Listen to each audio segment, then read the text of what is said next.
प्यारे विद्यार्थियों, नमस्कार। बृहन मुंबई महानगर पालिका शिक्षण विभाग वर्चुअल ट्रेनिंग सेंटर में आप सभी का हार्दिक स्वागत है। आपका वर्चुअल मार्गदर्शक जयप्रकाश आर मिश्रा। चलिए हम सीखने के लिए तैयार हो जाते हैं।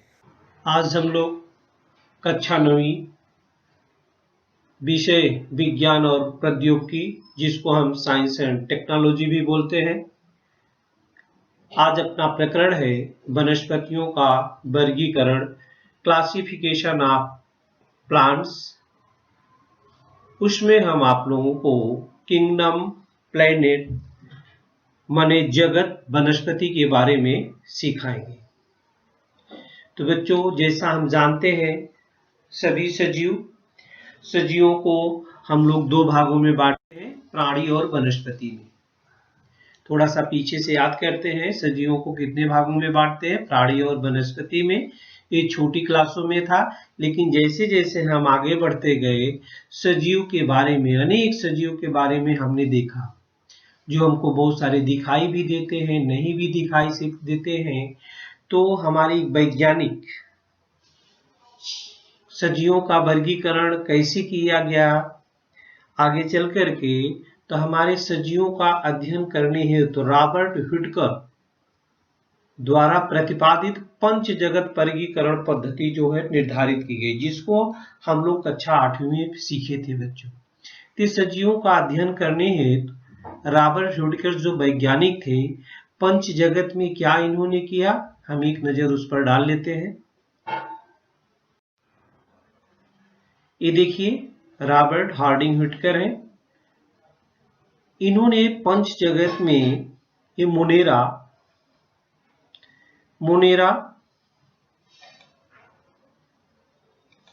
देखिए, मोनेरा,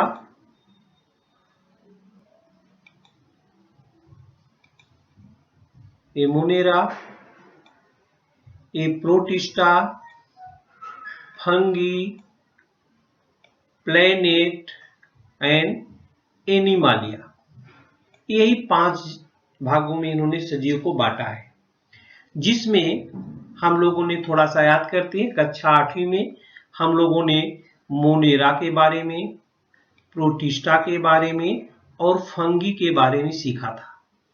तो हम थोड़ा आपको पीछे ले चलते हैं, इसके बाद हम आगे चलेंगे। तो बच्चों, ये देखिए सजीव, हम कक्षा 8वीं में सजीव आदि केंद्रीय की और ये दृश्य केंद्र की 2 भागों में इसको बांटा गया है सजीव को। आदि केंद्रीय सजीव में एक कोश की है, क्या है, एक कोश की में आता है मोनेरा। दृश्य केंद्र की में भी 2 भाग है, एक कोश की और बहुकोश की। एक कोश की में आता है प्रोटिस्टा, बहुकोश की में क्या आता है, कवक आता है। कोशिका भित्त वाले परंतु प्रकाश संश्लेषण न कर पाने वाले, माने आप जैसे जानते हैं कि सभी वनस्पतियां प्रकाश की उपस्थिति में अपना भोजन बनाती हैं, लेकिन जो कवक, जिसको फंगी बोलते हैं ना, वो प्रकाश संश्लेषण की क्रिया नहीं कर पाता है। वनस्पति कोशिका भित्त वाले और प्रकाश संश्लेषण कर पाने वाले। आपने पढ़ा है कि वनस्पतियां अपना भोजन खुद बना लेती हैं प्रकाश की उपस्थिति में, पर्णहरित की उपस्थिति में, लेकिन जो फंगी है, कवक है, वो ऐसा नहीं कर पाता है। इसके बाद है प्राणी कोशिका भित्त विहीन है। तो चलिए हम आपको मोनेरा, प्रोटिस्टा और कवक के बारे में पहले जानकारी लेते हैं। तो यह एक आपने देखा कि ये प्रोकार्योटिक है, ये यूकैरियोटिक है, माने आदि केंद्रीय है। आदि केंद्रीय में सब आते हैं और दृश्य केंद्रीय में ये सब आते हैं। इसके यूनिसेलुलर में आप ये देखते हैं, और मल्टीसेलुलर में, बहुकोशिकी में, यह है एक कोशिकी और यह है क्या है, बहुकोशिकी में आता है वनस्पति और प्राणी। बहुकोशिकी में क्या आता है बच्चों, वनस्पति आते हैं और प्राणी आते हैं। तो हमने आपको किंगडम मोनेरा के बारे में देखा। कि जगत मोनेरा क्या है। मोनेरा इस सूक्ष्मदर्शी से आप देखते हैं तो ही आपको मालूम होता है। ये जीवाणु बहुत छोटे छोटे होते हैं। इनकी विशेषताएं हैं, एक नजर हम उस पर डालते हैं। इनकी विशेषताएं क्या है? ये सभी सजीव एक कोश की होते हैं। पहले हमने बताया कि ये मोनेरा जो होते हैं, मोनेरा जगत के सभी सजीव एक कोश की होते हैं। सभी सजीव क्या होते हैं बच्चों? एक कोश की। ध्यान रहे, एक कोश की होते हैं। ये स्वयंपोषी व परपोषी होते हैं। स्वयंपोषी व परपोषी होते हैं। इनकी और क्या विशेषताएं हैं? ये आदि केंद्र की होते हैं। ये क्या होते हैं? आदि केंद्र की होते हैं, जिनमें आवरण युक्त केंद्रक या कोशिका अंगक नहीं पाए जाते। आदि केंद्र में ही हमने दिखाया था आपको मोनेरा आता है। डिश केंद्र की दो भाग में बढ़ते हैं, एक कोश की और बहुकोश की। एक कोश की में प्रोटिस्टा आता है। चलिए उसकी भी विशेषताएं हम देख लेते हैं। ये है किंगडम प्रोटिस्टा। किंगडम क्या है? प्रोटिस्टा है। प्रोटिस्टा में क्या क्या आता है? प्रोटिस्टा में पैरामीशियम आता है, जो आप देख रहे हैं इधर, ये वाला भाग। पैरामीशियम आता है, वॉल्वॉक्स आता है, यूग्लिना आता है, अमीबा आता है। ये सभी प्रोटिस्टा में आते हैं। ये सभी किस में आते हैं? पैरामीशियम, अमीबा, यूग्लिना और वॉल्वॉक्स। ये सभी के सभी किस में आते हैं बच्चों? प्रोटिस्टा में। प्रोटिस्टा में आते हैं। तो प्रोटिस्टा की क्या क्या विशेषताएं होती है, ये देखिए। प्रोटिस्टा जगत के सजीव, प्रोटिस्टा जगत के सजीव एक कोश की होते हैं। क्या होते हैं? एक कोश की होते हैं। और कोशिका में आवरण युक्त केंद्रक पाया जाता है।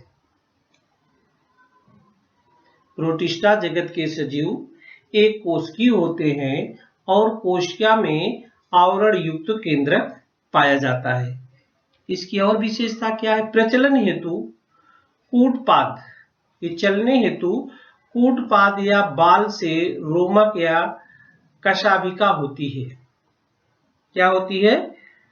प्रचलन हेतु कूटपाद या बाल जैसे रोमक या कशाभिकाएं इसमें होती हैं। कशाभिका होती है, उसके द्वारा वो चलते हैं।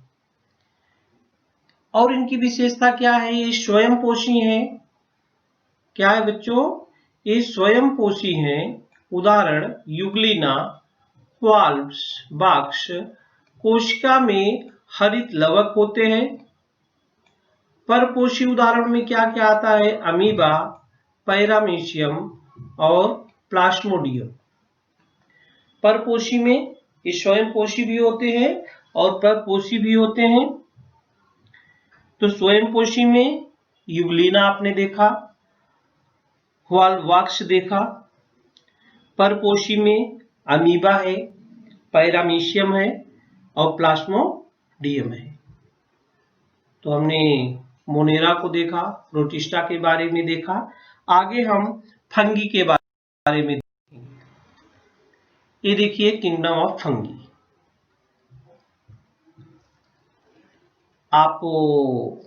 आपके घर में ब्रेड है, रोटी है, उसको भिगो करके किसी पात्र में बंद करके आप रख दो, तो 2 दिन के बाद आप उसको खोलोगे तो उस पर बहुत सारी फंगी इस प्रकार के दिखाई देते हैं। लेकिन उसको ऐसे भी दिखाई देता है, सूक्ष्मदर्शी से निरीक्षण करने पर और अच्छे से दिखाई देते हैं। इसकी जो विशेषताएं हैं वो क्या क्या है? फंगी की कवक जिसको बोलते हैं। कवक जगत में परपोषी,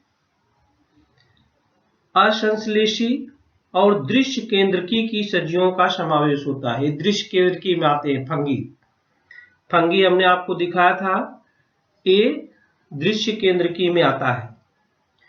बहुशंख कवक, बहुशंख कवक मृतोपजीवी होते हैं, सड़े गले कार्बनिक पदार्थों पर जीवित रहते हैं।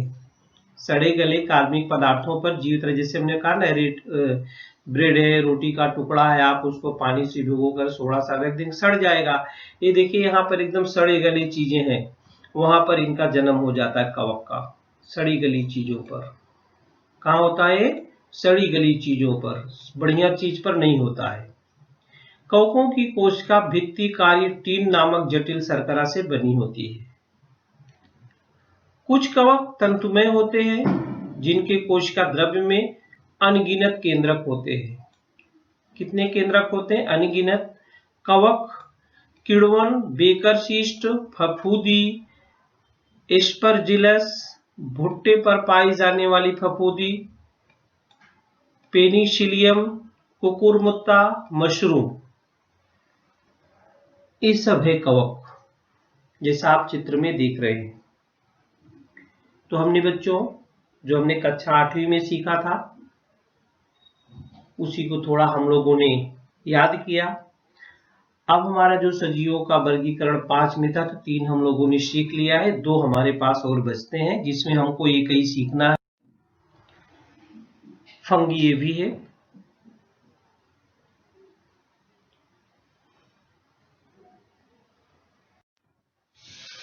ये देखिए,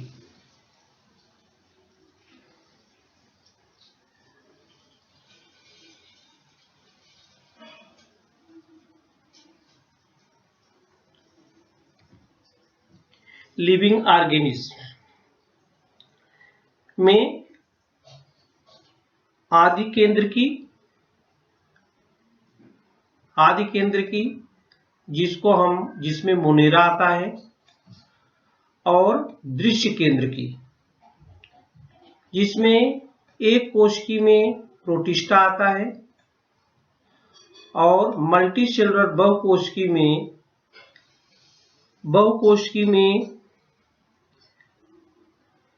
कोशिका भित्ति युक्त विथ सेल वॉल लिखा है, इसमें स्वयंपोषी आता है। ऑटोट्रॉफी माने स्वयंपोषी, स्वयंपोषी में प्लेनेट आता है, स्वयंपोषी प्लेनेट, और दूसरा है परपोषी में कवक वर्गी आते हैं, फंगी वगैरह आते हैं, और विदाउट सेल वॉल जो होते हैं, जिसको हम कोशिका भित्ति विहीन बोलते हैं, उसमें जो है प्राणी वर्गी आते हैं, जैसा हमने अभी चित्र में पहले देखा था।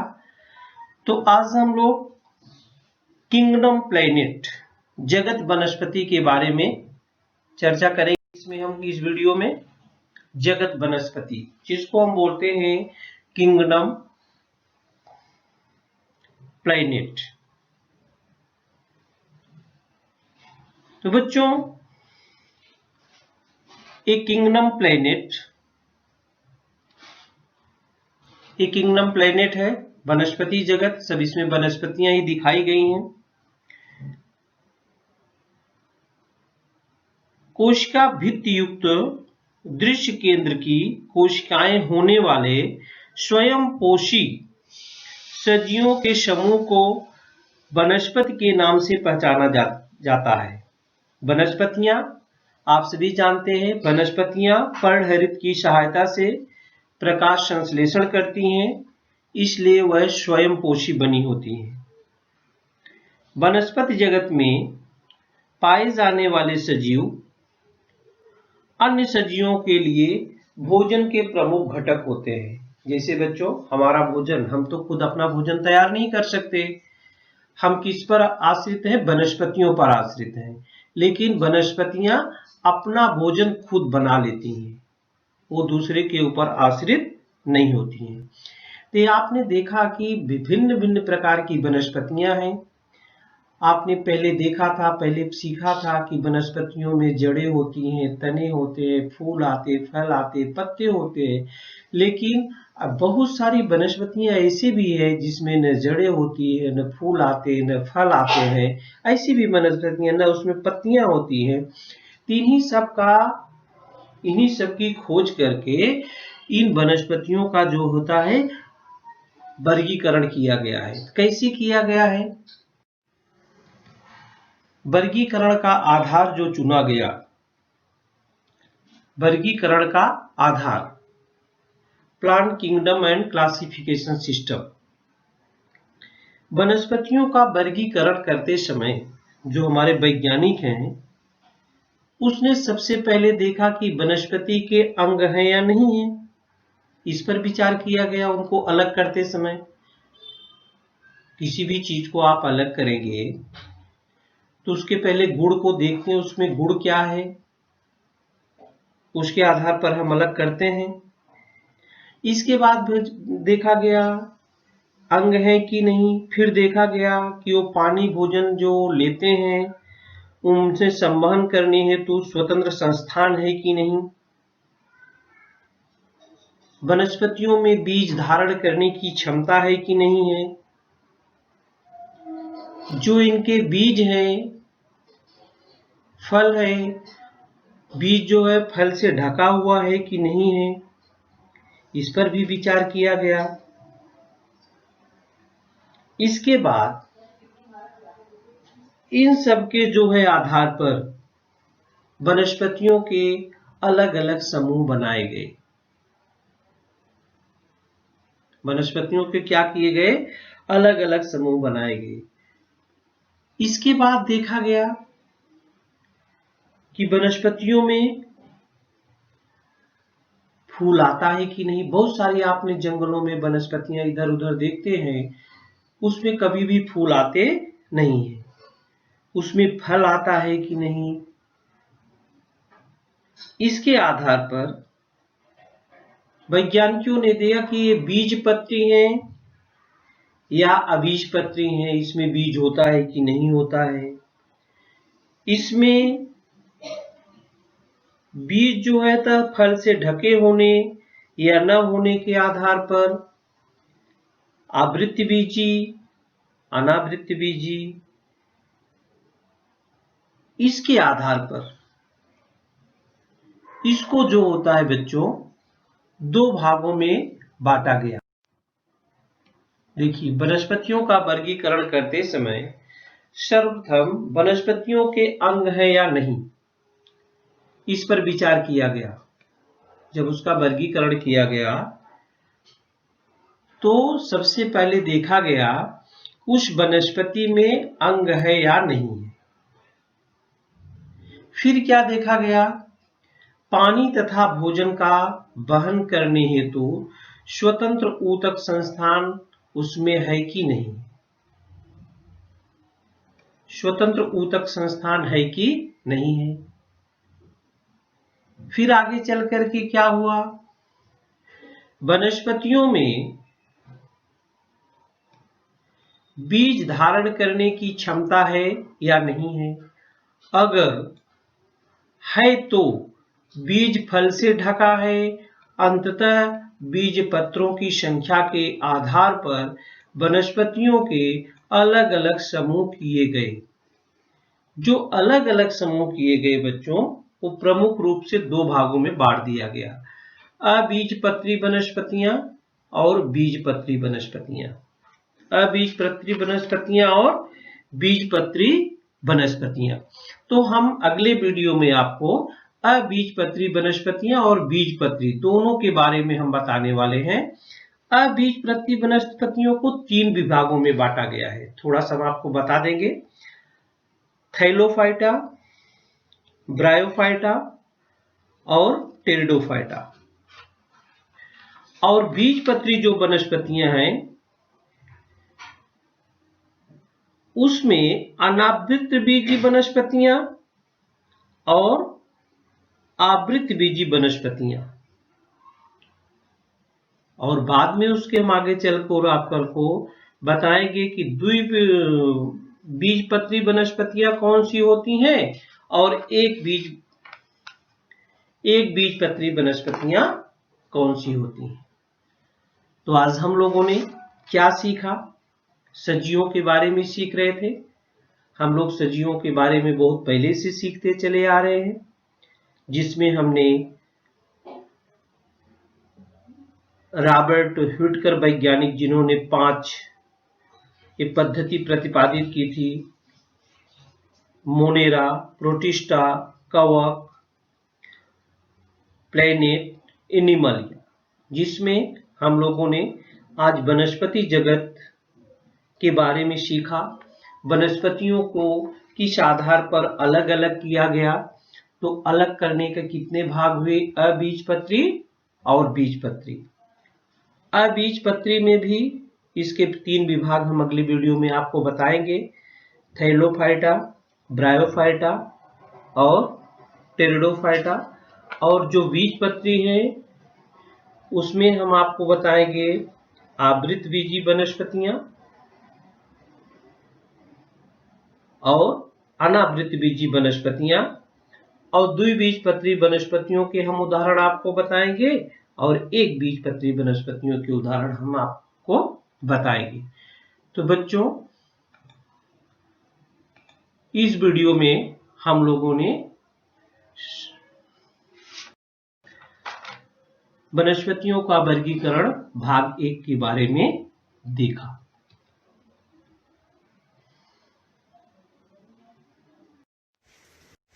प्यारे विद्यार्थियों, हमने जो आज सीखा, हमें पूर्ण विश्वास है आप उसको अच्छी तरह से सीख चुके हैं और उसका आप अच्छी तरह से अभ्यास भी करेंगे। आज के लिए इतना ही, धन्यवाद।